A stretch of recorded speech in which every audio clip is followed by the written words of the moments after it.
أعوذ بالله من الشيطان الرجيم. بسم الله الرحمن الرحيم. أفلم ينظروا إلى السماء فوقهم كيف بنيناها وزيناها وما لها من فروج والأرض مددناها وألقينا فيها رواسي وأنبتنا فيها من كل زوج بهيج تبصرة وذكرى لكل عبد منيب. ونزلنا من السماء ماء مباركا فأنبتنا به جنات وحب الحصيد والنخل باسقات لها طلع نضيد رزقا للعباد وأحيينا به بلدة ميتا كذلك الخروج. صدق اللہ العظیم. افلم ينظروا الى السماء فوقهم كيف بنيناها، کیا ان لوگوں نے اپنے اوپر آسمان کی طرف نہیں دیکھا؟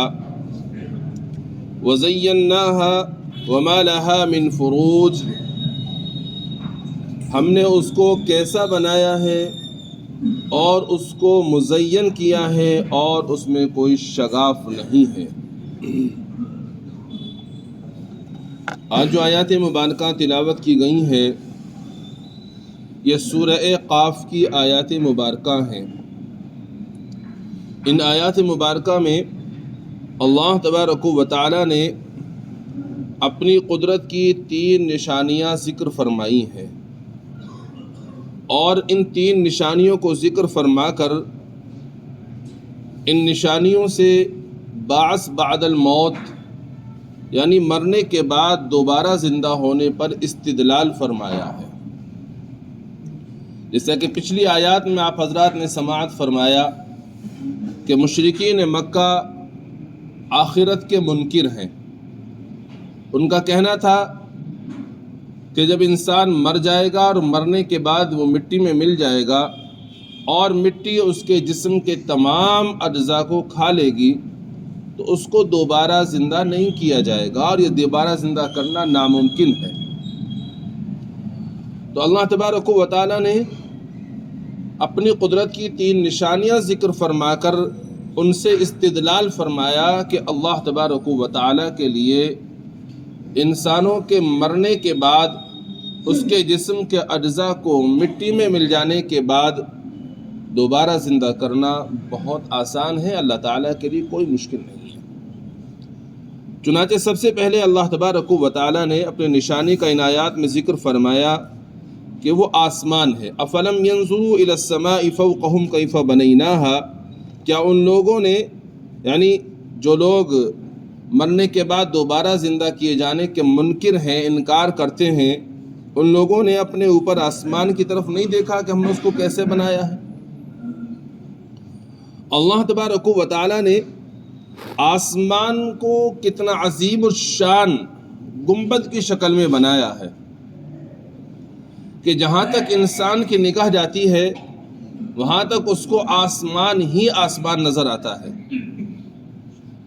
اور ایسا بلند اور اونچا اس کو اللہ تبارک و تعالی نے بنایا ہے کہ اگر کوئی آدمی زمین سے آسمان تک پہنچنا چاہے تو 500 سال کی مسافت اس کو لگے گی، یعنی 500 سال لگیں گے اس کو وہاں تک پہنچنے میں. اتنی بلندی پر اللہ نے آسمان کو بنایا.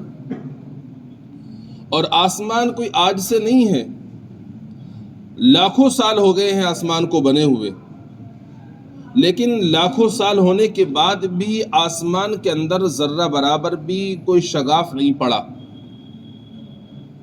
انسان مضبوط سے مضبوط عمارت بناتا ہے مضبوط سے مضبوط بلڈنگ بناتا ہے، کچھ سالوں کے بعد جا کر وہ بھی ریپیئر چاہتی ہے، وہ عمارت بھی ایسی ہو جاتی ہے کہ اس کا پلاسٹر جھڑنے لگ جاتا ہے یا اس میں کہیں پر دراڑ آ جاتی ہے تو اس کو مرمت کرنی پڑتی ہے۔ لیکن اللہ رب العزت نے جو یہ آسمان بنایا، ایسا مضبوط اور مستحکم آسمان ہے کہ لاکھوں سال ہو گئے اس کو بنے ہوئے، لیکن آج تک کوئی نہیں بتا سکتا کہ اس آسمان کے اندر کہیں بھی اس کو ذرا سی بھی کوئی پھٹن نظر آ رہی ہو، کہیں دراڑ نظر آ رہی ہو، کہیں اس کو کوئی سوراخ نظر آ رہا ہو، کہیں نہیں ہے۔ تو ایسا مضبوط اور مستحکم آسمان اللہ تبارک و تعالیٰ نے بنایا ہے، اور پھر ایسے ہی نہیں بنا دیا، بلکہ آسمان کو اللہ تبارک و تعالیٰ نے زینت بھی بخشی ہے۔ کیسے زینت بخشی ہے؟ کہ جب رات ہو جاتی ہے، سورج چھپ جاتا ہے، تو سورج کے چھپنے کے بعد جب آدمی آسمان کی طرف نگاہ اٹھا کر دیکھتا ہے تو اس کو کوئی گرد و غبار نظر نہیں آتا، کوئی دھول دھپال اس کو نظر نہیں آتی، بلکہ اس کو آسمان میں فانوس اور قندیلے اور اس طرح سے جھاڑ فانوس نظر آتے ہیں جیسا کہ کسی نے اس میں بلب لٹکا رکھے ہیں، بلکہ بلب سے بھی زیادہ خوبصورت آسمان کے اندر اللہ تبارک و تعالیٰ نے ستارے رکھے ہیں جو جھلمل کرتے ہوئے نظر آتے ہیں، جس سے اللہ تبارک و تعالیٰ کی بنائی ہوئی یہ چھت، اللہ تبارک و تعالیٰ کا بنایا ہوا یہ آسمان بہت ہی خوشنما معلوم ہوتا ہے۔ یہاں ہم شہروں میں رہتے ہیں، ہمیں یہاں اس کا اندازہ نہیں ہے، لیکن کبھی جب گاؤں میں جاتے ہیں، گاؤں میں جا کر اوپر چارپائی ڈال کر کے رات میں لیٹتا ہے بندہ، جب اس کو آسمان کی طرف وہ دیکھتا ہے تب اس کو نظر آتا ہے کہ کیسا خوبصورت آسمان میرے رب نے بنایا ہے، کس طرح کے اس نے فانوس رکھے ہیں کہ ایک سے ایک خوبصورت اس کے اندر اللہ تبارک و تعالیٰ نے ستارے بنائے ہیں کہ دل یہ چاہتا ہے کہ بس اس آسمان کو دیکھتے ہی رہے۔ تو اللہ تبارک و تعالیٰ ہی نے اس آسمان کو زینت بخشی ہے۔ تو اب جس رب نے اتنا بڑا آسمان بنایا کہ جہاں تک انسان کی نگاہ جا رہی ہے اس کو آسمان ہی آسمان نظر آ رہا ہے، اور اتنا مضبوط اور مستحکم بنایا کہ لاکھوں سال ہو گئے ہیں اس آسمان کے اندر کوئی دراڑ کوئی شگاف نہیں پڑا، اور ایسا آسمان بنایا کہ اس کے اندر اللہ تبارک و تعالیٰ نے اس کو خوبصورتی دینے کے لیے اس میں جھاڑ فنوس رکھنے کے لیے اللہ تعالیٰ نے اس میں ستارے بنائے ہیں۔ تو جس رب نے ایسا آسمان بنایا، اور وہ ایسی چھت ہے کہ اتنی بڑی چھت بغیر ستون کے بغیر پلر کے اپنی جگہ پر ایسے ہی قائم ہے، تو جب رب اتنا بڑا آسمان بنا سکتا ہے، وہ رب کیا انسان کو مرنے کے بعد دوبارہ زندہ نہیں کر سکتا؟ رب کے لیے دوبارہ زندہ کرنا بہت آسان ہے، بلکہ ایک جگہ تو اللہ تعالیٰ نے ارشاد فرمایا لَخَلْقُ السَّمَاوَاتِ وَالْأَرْضِ أَكْبَرُ مِنْ خَلْقِ النَّاسِ، آسمانوں اور زمینوں کو پیدا کرنا، ان کی تخلیق اللہ تبارک و تعالیٰ کے نزدیک لوگوں کے پیدا کرنے سے بھی زیادہ آسان ہے۔ لوگ، انسان کی ہستی کتنی ہے؟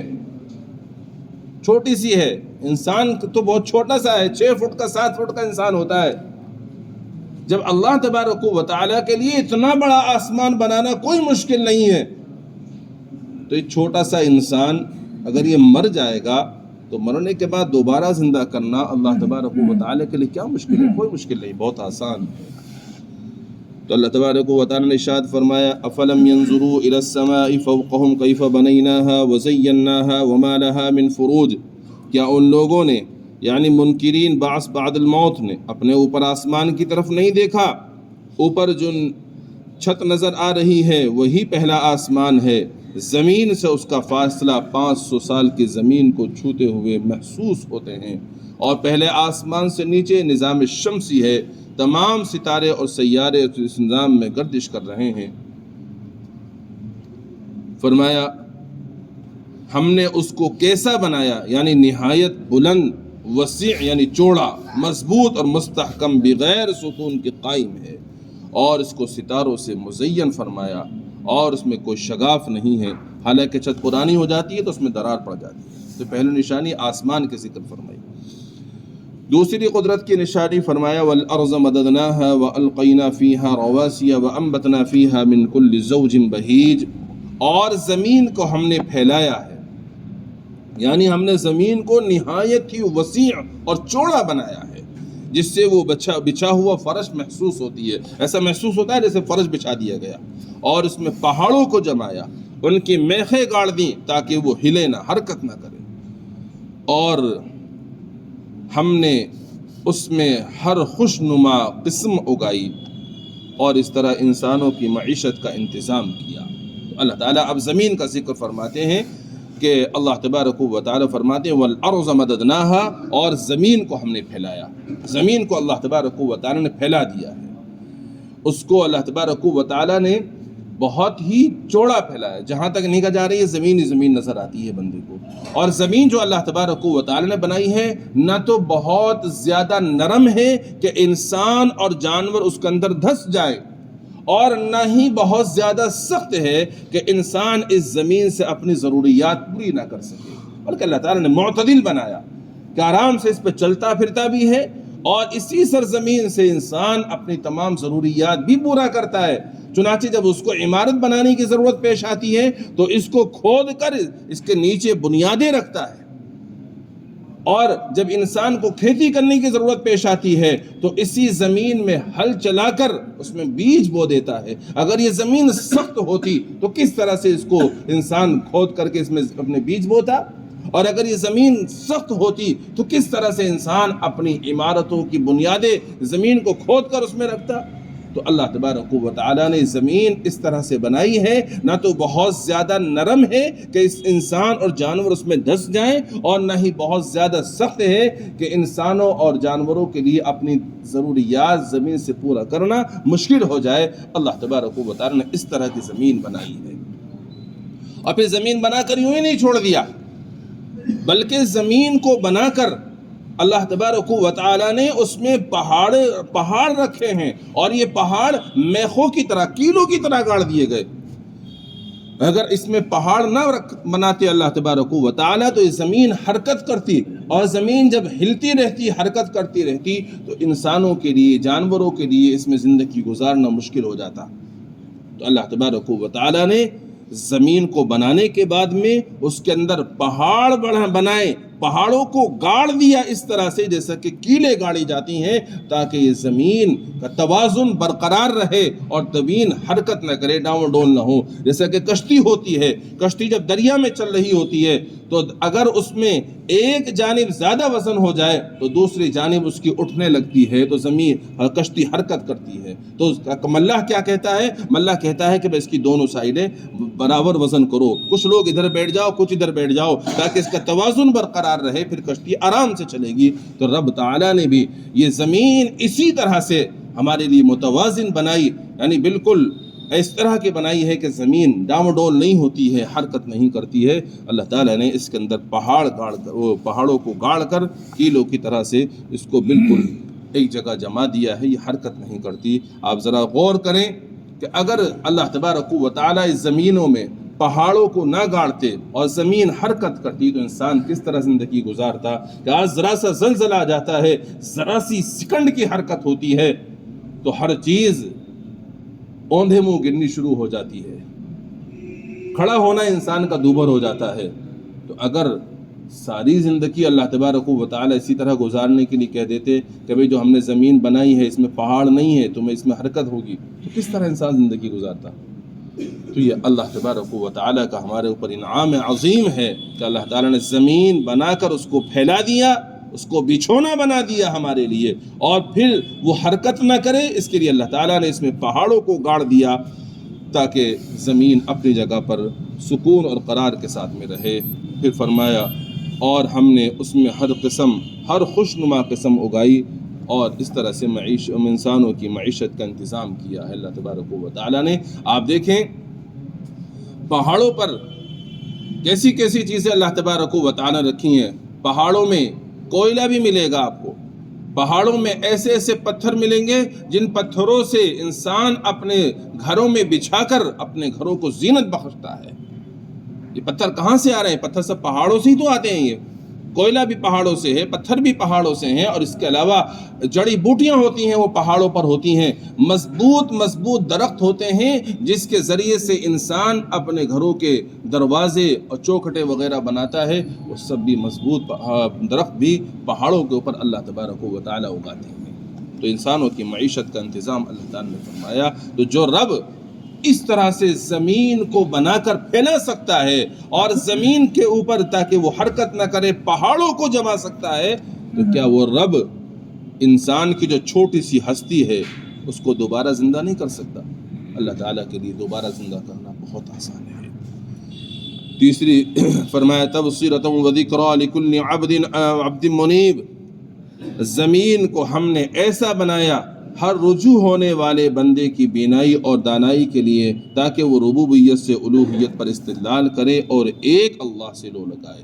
جو لوگ اللہ کی طرف متوجہ ہونے والے ہیں، اللہ سے لو لگانے والے ہیں، اللہ تعالیٰ نے ان لوگوں کے لیے اس زمین کو اس طرح سے بنایا کہ اس زمین کو دیکھ کر وہ عبرت اور نصیحت حاصل کرتے ہیں اور دیکھ کر کے اللہ کی طرف متوجہ ہوتے ہیں کہ رب تعالیٰ کی کیسی کیسی قدرت کی نشانیاں اس سرزمین میں پھیلی ہوئی ہیں۔ جو نشانیاں پھیلی ہوئی ہیں یہ اس بات کی دلالت کرتی ہیں کہ ان کو بنانے والا کوئی ہے اور وہ ایک ہی ذات ہے، اور وہ اللہ تبارک و تعالیٰ کی ذات ہے۔ اس لیے اور زیادہ وہ اللہ کی طرف متوجہ ہو کر اللہ کی نعمتوں پر شکر ادا کرتے ہیں۔ اب تیسری دلیل فرمائی وَنَزَّلْنَا مِنَ السَّمَاءِ مَاءً مُبَارَكًا فَأَنبَتْنَا بِهِ جَنَّاتٍ وَحَبَّ الْحَصِيدِ، اور ہم نے بادل سے نفع بخش پانی برسایا۔ بارش کا پانی بعض علاجوں میں بھی کام آتا ہے اور دوا اور تعویذوں میں بھی استعمال ہوتا ہے۔ تو فرمایا وَنَزَّلْنَا مِنَ السَّمَاءِ مَاءً مُبَارَكًا فَأَنبَتْنَا بِهِ جَنَّاتٍ وَحَبَّ الْحَصِيدِ، اور ہم نے بادل سے نفع بخش پانی برسایا، پھر ہم نے اس کے ذریعے باغات اگائے اور کھیتی کا غلہ پیدا کیا۔ وَالنَّخْلَ بَاسِقَاتٍ لَهَا طَلْعٌ نَضِيدٌ، اور لمبے لمبے کھجور کے درخت اگائے جن پر تہ برتے جمے ہوئے خوشے لگتے ہیں۔ یہ سب چیزیں کس نے اگائی ہیں؟ اللہ تبارک و تعالی نے ارشاد فرمایا کہ ہم نے آسمان سے بابرکت پانی اتارا۔ آسمان سے جو ہم نے پانی اتارا ہے وہ کیسا ہے؟ فرمایا بابرکت پانی اتارا۔ ایک مرتبہ حضور اکرم صلی اللہ تعالی علیہ وآلہ وسلم نے اپنی آستین مبارک چڑھا لی، اپنا جو کپڑا تھا ہاتھوں پر آپ نے اس کو اوپر کیا، اوپر کرنے کے بعد میں اپنا ہاتھ بارش میں کیا آپ نے، اور اپنا ہاتھ بارش میں کرنے کے بعد جب اس پر پانی آ گیا بارش کا تو آپ نے اس کو اپنے جسم میں اتھر پر مل لیا۔ صحابہ نے معلوم کیا اللہ کے نبی آپ نے یہ کیا فرمایا؟ تو آپ نے فرمایا یہ بارش کا پانی جب آسمان سے آتا ہے تو یہ بغیر کسی گرد و غبار کے ہوتا ہے، کسی بھی چیز کی اس میں ملاوٹ نہیں ہوتی، یہ بابرکت پانی ہے، اس لیے میں نے اس کو اپنے جسم پر لگایا ہے۔ تو آسمان سے جو پانی برستا ہے جب وہ براہ راست آسمان سے آ رہا ہے، کسی چیز پر ٹچ نہیں ہوا تو اس میں کسی قسم کی بھی ملاوٹ نہیں ہے، ہر چیز کی گند اور کثافت سے بالکل پاک صاف ہوتا ہے۔ ہاں جب وہ زمین پر پڑتا ہے تو زمین میں بہت طرح کی ہوتی ہیں چیزیں ہوتی ہیں، وہ سب اس میں مل جاتی ہیں۔ تو اب آپ غور کریں کہ اللہ تبارک و تعالیٰ نے آسمان سے بابرکت پانی برسایا ہے۔ اب یہ پانی جو آسمان سے برستا ہے یہ کہاں سے آتا ہے؟ یہ سمندروں سے بخارات اٹھتے ہیں اور وہ بادلوں کی شکل اختیار کرتے ہیں، پھر وہ بادل جہاں اللہ کا حکم ہوتا ہے وہاں جا کر پانی برساتے ہیں۔ اور سمندر کا پانی کیسا ہوتا ہے؟ کھارا ہوتا ہے۔ تو اگر اللہ تبارک و تعالیٰ آسمان سے کھارا پانی برسا دیتے تو آپ بتائیے میں اور جانور جتنے بھی انسان اور جانور ہیں وہ کس طرح سے کھارے پانی سے اپنی ضروریات پوری کرتے ہیں؟ رب تعالیٰ نے اس پانی کو جو سمندر سے بادلوں نے ایک طرح سے یہ کہہ لیجیے ہم اپنی زبان میں کہ پی لیا، اور وہ پانی پینے کے بعد میں پھر اس کو وہ برساتا ہے، پیا ہے کھارا پانی اور وہ برستا کیسا ہے؟ بالکل صاف شفاف پانی برستا ہے، وہ نمکا نہیں ہوتا، وہ کھارا نہیں ہوتا۔ ایسا بابرکت پانی اللہ تبارک و تعالی میری اور آپ کی اور تمام جانوروں کی ضروریات کے لیے پیدا فرما رہے ہیں۔ وہ پانی بہت بابرکت ہوتا ہے، اور پانی بابرکت ہونے کے ساتھ ساتھ اس پانی میں انسان کی حیات ہے، جانوروں کی حیات ہے۔ اطباء لکھتے ہیں کہ 80% انسان کے جسم میں پانی کی ضرورت ہوتی ہے اور 20% جو ہے باقی غذا وغیرہ کی ضرورت ہوتی ہے. تو اتنا زیادہ ضروری ہے انسان کے جسم کے لیے پانی جو اللہ تبارک و تعالی نے آسمان سے پیدا فرمایا. ارشاد فرمایا وَنَزَّلْنَا مِنَ السَّمَاءِ مَاءً مُبَارَكًا، اور ہم نے بادل سے نفع بخش پانی برسایا. فَأَنبَتْنَا بِهِ جَنَّاتٍ وَحَبَّ الْحَصِيدِ، پھر ہم نے اس کے ذریعے سے باغات اگائے اور کھیتی کا غلہ پیدا کیا. آپ دیکھتے ہیں کھیتی دو طرح کی ہوتی ہے. ایک تو کچھ درخت ایسے ہوتے ہیں کہ جن پر پھل آتا ہے، آدمی پھل توڑ لیتا ہے، درخت باقی لگے رہتے ہیں، ہر سال پھل آتا رہتا ہے، درخت باقی رہتے ہیں. اور کچھ ایسے ہوتے ہیں کہ جب پھل پک جاتا ہے تو پھل پکنے کے ساتھ ساتھ کھیتی بھی کاٹ لی جاتی ہے، آئندہ سال پھر دوبارہ سے وہ کھیتی پیدا کی جاتی ہے. جیسا کہ گیہوں ہیں اور ہر طرح کی ترکاریاں ہیں، سبزیاں ہیں، یہ سب کیا ہوتا ہے جب وہ تیار ہو جاتی ہیں پورا درخت ہی، پورا پودا ہی اکھاڑ لیا جاتا ہے.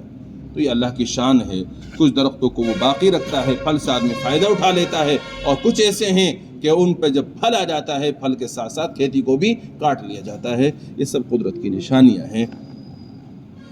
پھر فرمایا وَالنَّخْلَ بَاسِقَاتٍ لَهَا طَلْعٌ نَضِيدٌ، اور لمبے لمبے کھجور کے درخت اگائے جن پر تہ بتے جمے ہوئے خوشے لگتے ہیں.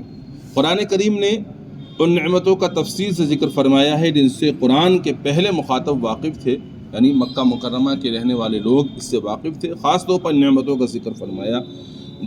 دوسری نعمتوں کا ذکر اجمالاً کرتا ہے، جیسے باغات میں آم کے، امرود کے، لیچی کے، آڑو کے، ہر قسم کے باغات آ گئے. اور عرب میں لمبے درخت کھجور ہی کے ہوتے تھے، اس لیے صرف کھجور کے درختوں کا ذکر کیا. ناریل اور تاڑ کے درخت وہاں نہیں ہوتے تھے. یہ درخت کھجور سے بھی اونچے جاتے ہیں اور وہ بھی زمین سے انرجی لیتے ہیں اور چوٹی پر پہنچاتے ہیں. اور ناریل کے ہر دانے میں 500 گرام پانی ہوتا ہے جس سے مغز بنتا ہے، اور تاڑ پھل بھی اوپر ہی لگتا ہے. غور کرو قدرت خداوندی کہاں تک انرجی پہنچا کر پھل پیدا کرتی ہے. یہ سب رزقا للعباد، بندوں کی روزی کے لیے ہے.